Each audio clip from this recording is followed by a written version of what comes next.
Mutton పచ్చడి కోసం ఇలా చిన్నగా కట్ చేసుకున్న మటన్ పీసెస్ని తీసుకొని ఫస్ట్ దాన్ని 1 కేజీ మటన్ దాన్ని ఆయిల్ వేసుకొని ఓన్లీ ఆయిల్ వేసుకొని ఫ్రై చేసుకోవాలి.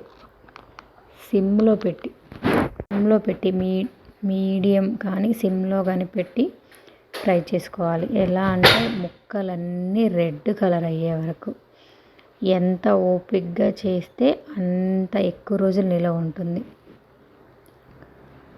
చాలా టైం పడుతుంది కానీ టేస్ట్ కూడా అలానే ఉంటుంది. మనకి ఇక్కడ ముక్క ఫ్రై అవ్వడమే ఇంపార్టెంట్. చూడండి కలర్ చేంజ్ అవుతూనే ఉంది. ఇలా ఆల్మోస్ట్ కలర్ అంతా చేంజ్ అయ్యాక టేస్ట్కి సరిపడా సాల్ట్. 1 కేజీకి నేను ఆల్మోస్ట్ 5 స్పూన్స్ వేసుకున్నాను నా స్పూన్ తోటి. అది సాల్ట్ వేసుకున్న తర్వాత ఇప్పుడు మనం మసాలా చేసుకుందాము. ధనియాలు, జీలకర్ర, మెంతులు, చెక్క, లవంగాలు, ఏలక్కాయలు వీటిని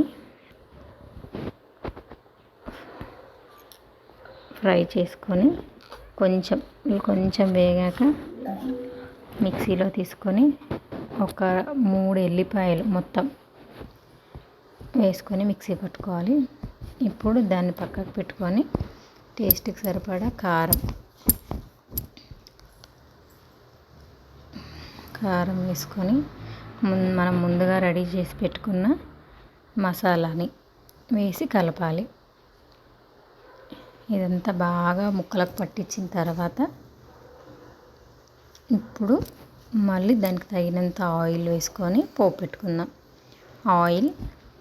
ఆయిల్ హీట్ అయ్యాక దాంట్లోకి పోపు గింజలు, ఎండుమిర్చి, స్టవ్ ఆఫ్ చేసిన తర్వాత పొట్టు తీసి పెట్టుకున్న వెల్లుల్లి రబ్బలను వేసుకొని ఆయిల్ చల్లారాక లేదంటే లైట్గా వేడినప్పుడు ఇప్పుడు మనం ముందుగా రెడీ చేసి పెట్టుకున్న ముక్కలకి ఈ ఆయిల్ని పట్టించుకోవాలి. గాజు సీసాలో స్టోర్ చేసుకుంటే 1-2 మంత్స్ ఫ్రెష్గా ఉంటుంది.